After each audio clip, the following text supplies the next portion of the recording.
Should I quit my job or my business? This is an interesting question that came in this week from a lot of people. There are several house cleaners that are cleaning business owners, and they're not getting the success that they want, and they want to throw in the towel and they want to quit the business. The other comments that came in were from people that have 9-to-5 jobs and they want to quit their jobs and start a house cleaning business. So how do you start a house cleaning business if the people that are in the business don't want to be in the business either? That's a great question. I'm Angela Brown, and this is Ask a House Cleaner. This is a show where you get to ask a house cleaning question, and I get to help you find an answer. Now, the answer lies in two questions that I have to ask to you. Number one question is, why are you in business at all, or why do you have a job?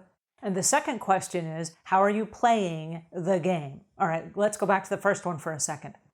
Most of us are in business or we have a job because we have bills to pay. We need a currency coming back in exchange for the services we provide. So don't quit your job yet. All right, the second question is, how are you playing the game? And then you have to stop and say, well, I don't know. What is the game? Yes, that's the right question. Are you playing a finite game or are you playing an infinite game? If you go back to Simon Sinek's new book called The Infinite Game, he talks about the finite game and the infinite game. The finite game is one with a closing point, and you know all the players and you know who the winners are, and the game ends at some point. The infinite game is the game like business where it just keeps going on and on and on and on and on. There are no winners. It just continues. There's no finish line. Now, in business, we actually play the infinite game. You can have competitors along the way, but there are no declared winners. There are no prizes for doing your business a certain way, except maybe the money and the things that you buy or the prizes you give yourself. All right, I go back to what I learned about my infinite game, which is 30 years in the cleaning business from my time as a marathon runner. Marathon running is 26.2 miles, and that is a finite game. I put on a pair of running shoes and I just keep running. And when I get to the end, there's a finish line and it's 26.2 miles later. All right, in cleaning, there's no finish line. You just clean houses, and then the next day you come back and you do it again, and you do it again, and you do it again, and then you just get burned out and worn out, and then you get to a point where you just want to quit. All right, in marathon running, that for me, that feeling is at mile 17. I can just keep going until mile 17, and then at mile 17, this amazing thing happens. I smack myself upside the head, and I'm like, what on earth am I doing? I'm crazy. I'm out here. I've gone too far to turn around and go back. I still have a long ways in front of me. I got no sugar left. I got no carbs left. I'm exhausted. My feet hurt. I'm sweating profusely. I feel like I'm going to die. That's the feeling we get to when we want to quit our business. So should you quit? The answer is no. You've gone too far to come back. All right, now with marathon running, which is also true with cleaning, you have to learn some skills along the way to get you through from mile 17 to mile 26.2. And what you're going to learn along the way is you're going to learn about cross-training. Also in house cleaning, we also cross-train. You can't just keep doing the same thing over and over again without getting really burned out and finding the monotony in the job. So you have to have other things that spark your interest. With cross-training, you wake up one day and you're like, I don't feel like running today. Great, jump in the swimming pool and do some cross-training. You can still get the exercise in, your body is still in movement, you're still in the zone, but you're doing something completely different.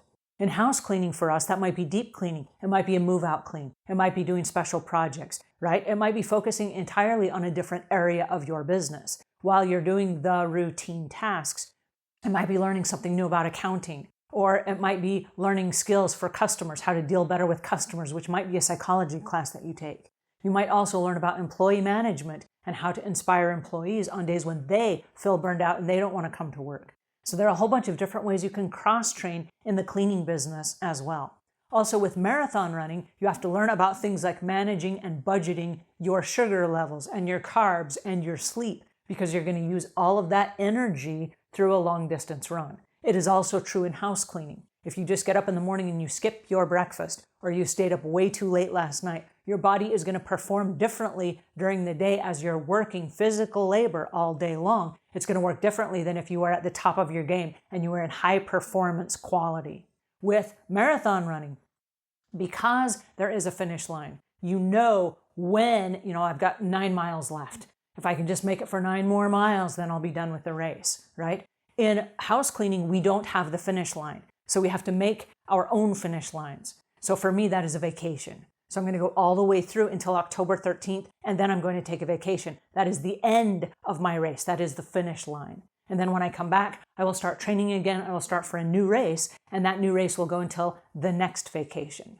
And for me, to keep my head on straight, I have to take 6 vacations a year. I work really hard during the rest of the year, and then I take 6 vacations. If I can manage my customer base and manage my employees from the road, I can take a vacation and I can get away from it, and that is my finish line.